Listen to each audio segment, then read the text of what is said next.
بسم اللہ الرحمن الرحیم الحمدللہ وکفا والصلاة والسلام علی جمیع الانبیاء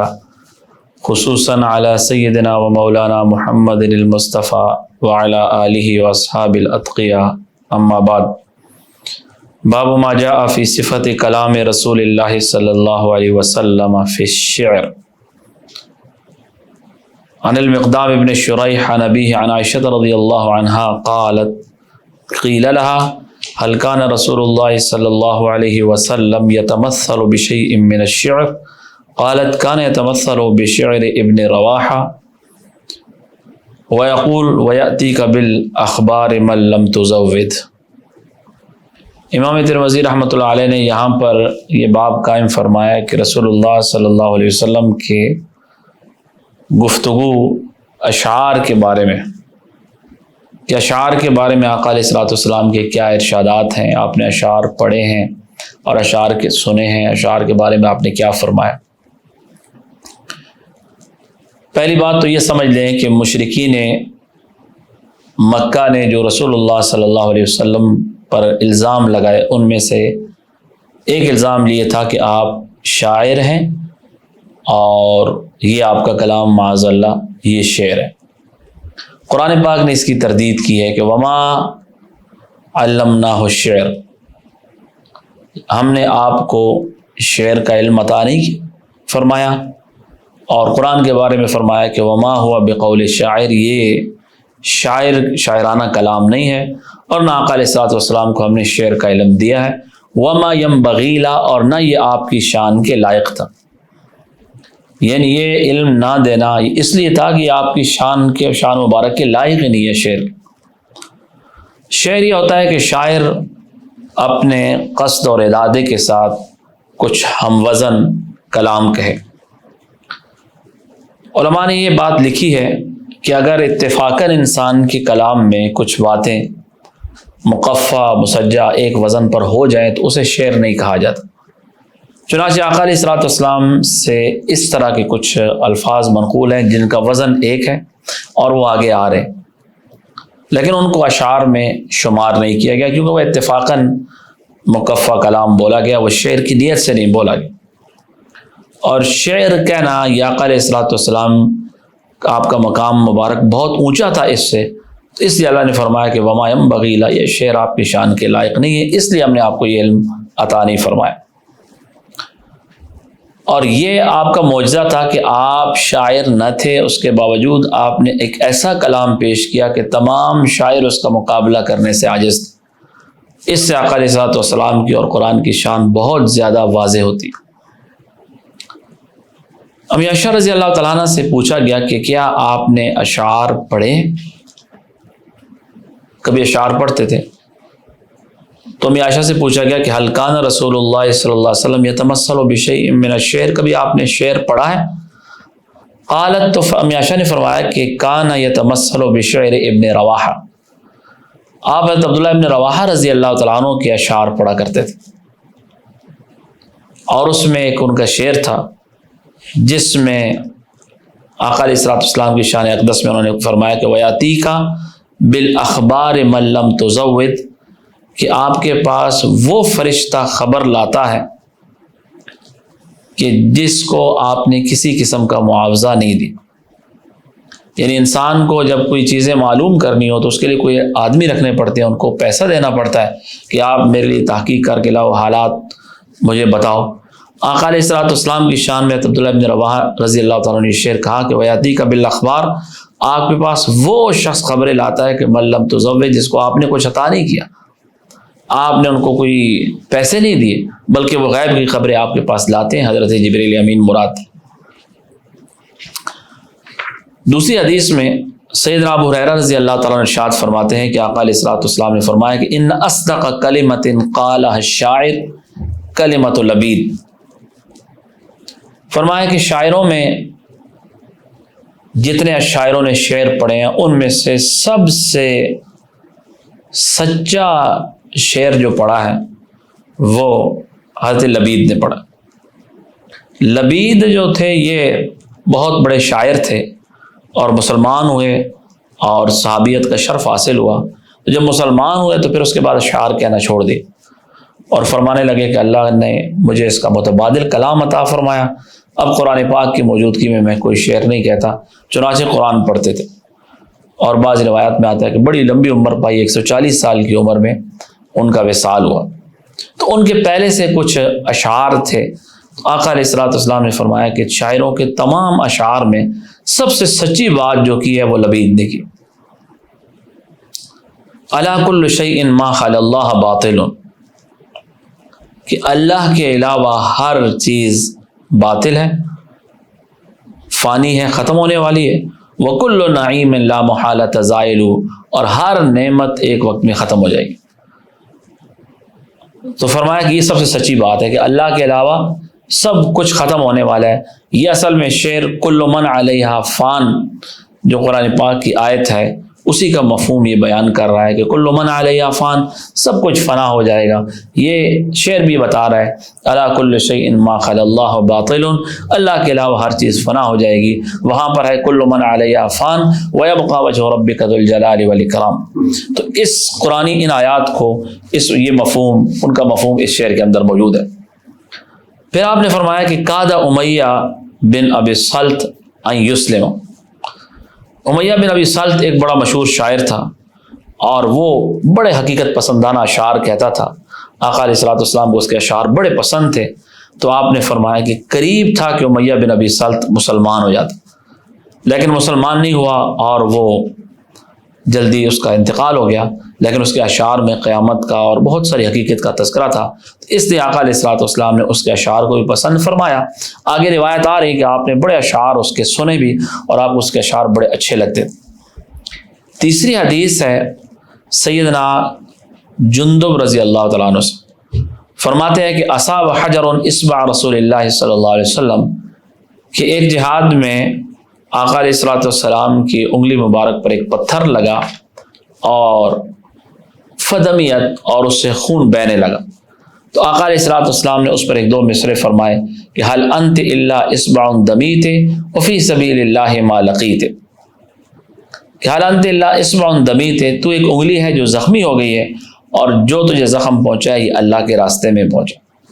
تو اب ظاہر بات ہے یہ آپ نے دو مصرے فرمائے، تو ان کو اشعار تو اس معنی میں نہیں کہا جا سکتا کیونکہ آپ نے اتفاقاً فرمائے تھے، اور شعر اس کو کہا جاتا ہے کہ جو بالکل ایک شاعر اپنے خاص ارادے سے کہتا۔ اگلی روایت حضرت براء بن عازب رضی اللہ تعالیٰ عنہ سے، ان سے ایک تابعی نے پوچھا قال له رجل افررتم عن رسول اللہ صلی اللہ علیہ وسلم یا ابا عمارہ، اے ابو عمارہ کیا تم غزوہ حنین میں بھاگ گئے تھے اللہ کے رسول صلی اللہ علیہ وسلم کو چھوڑ کر؟ فقال لا، انہوں نے فرمایا نہیں ایسا نہیں ہوا، واللہ ما ولا رسول اللہ صلی اللہ علیہ وسلم، حضور بھی پیچھے نہیں آئے، ولیکن سرعان الناس،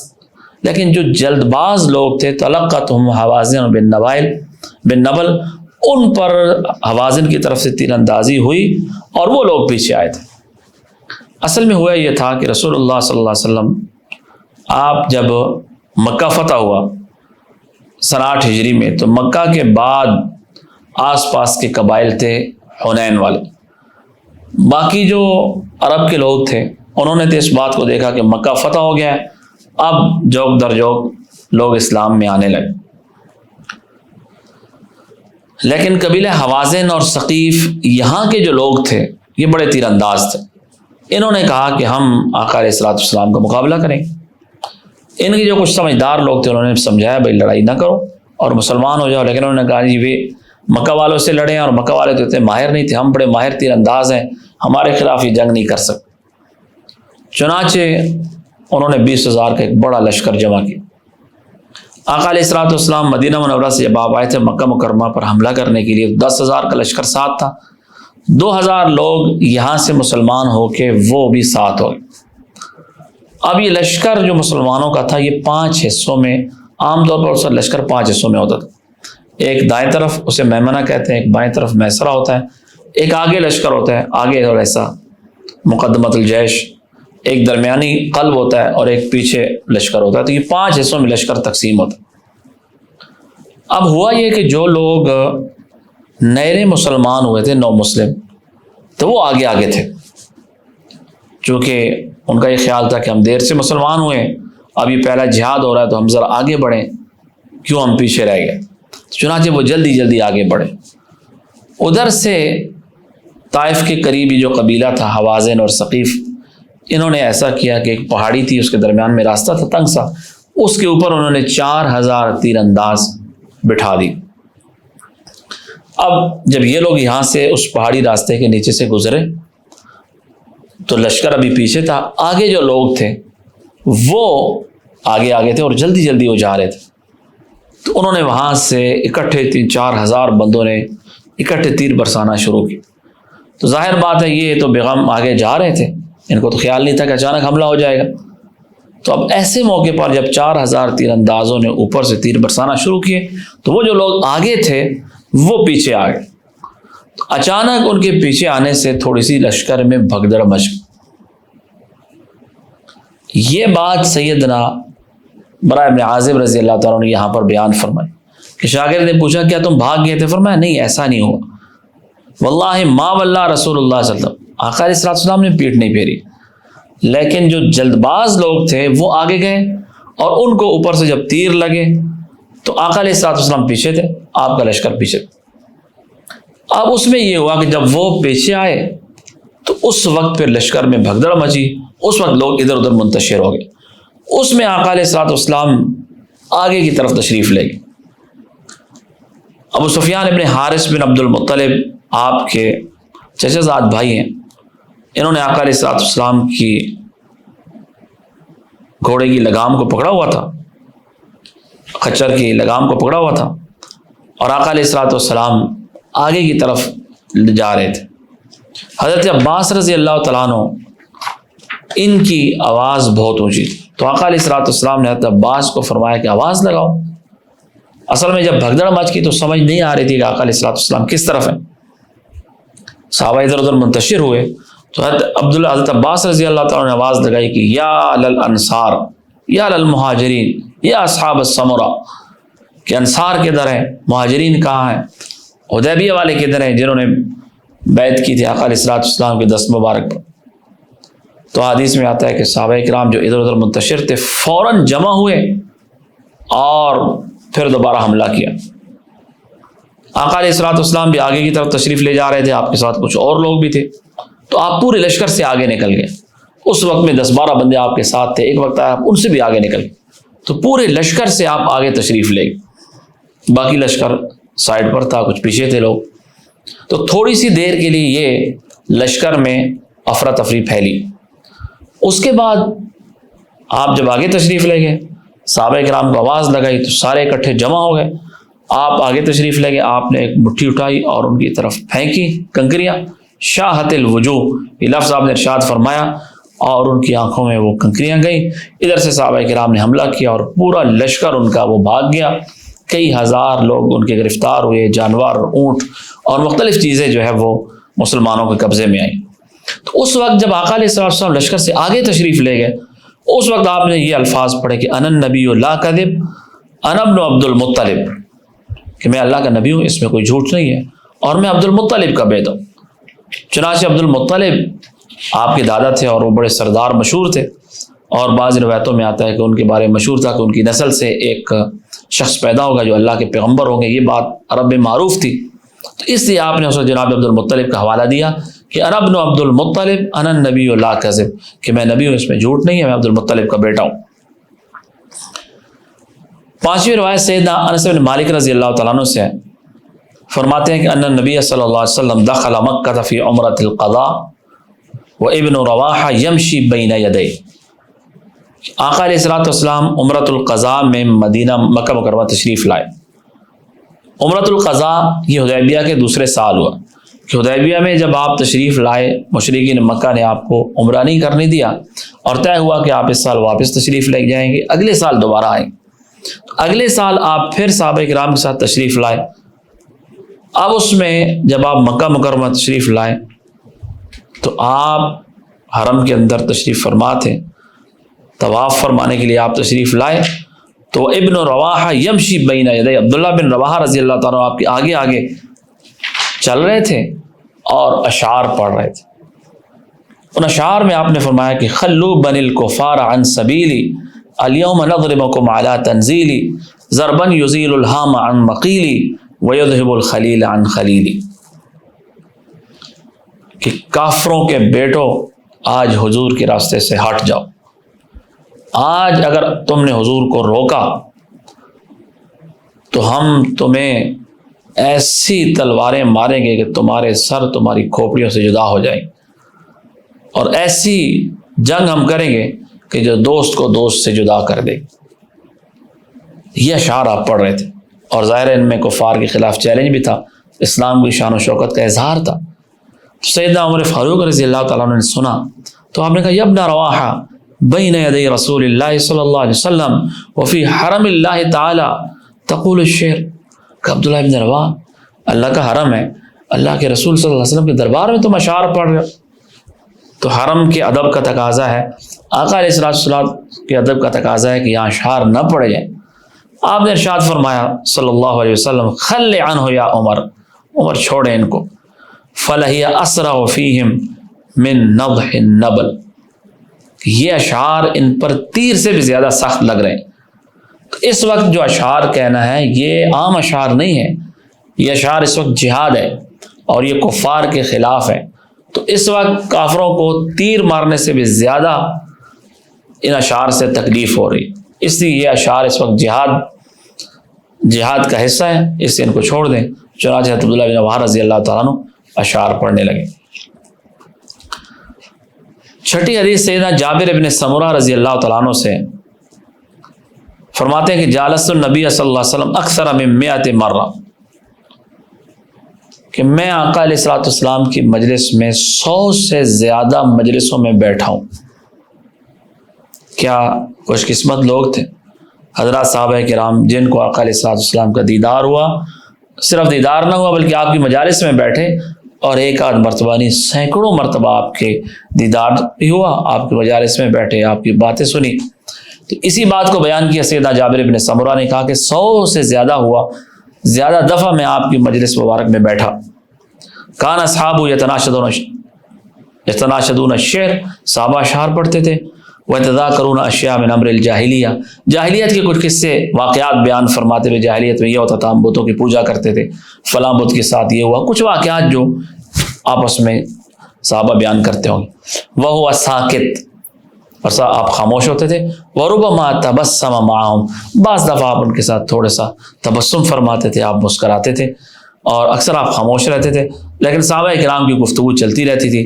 اور آپ اس کو سنتے رہتے تھے۔ بعض دفعہ آپ اس پر مسکرا بھی دیتے تھے، اور یہ آپ کا مسکرانا اس لیے ہوتا تھا کہ آپ بھی اسی مجلس کا حصہ ہوتے تھے، ورنہ اگر آپ اپنی خاص کیفیات کے ساتھ رہتے تو صحابہ کرام پر آپ کا روب طاری ہو جاتا، کوئی بات نہ کر سکتے، لیکن آپ صحابہ کرام کے ساتھ اس طرح رہتے تھے کہ صحابہ کرام آپ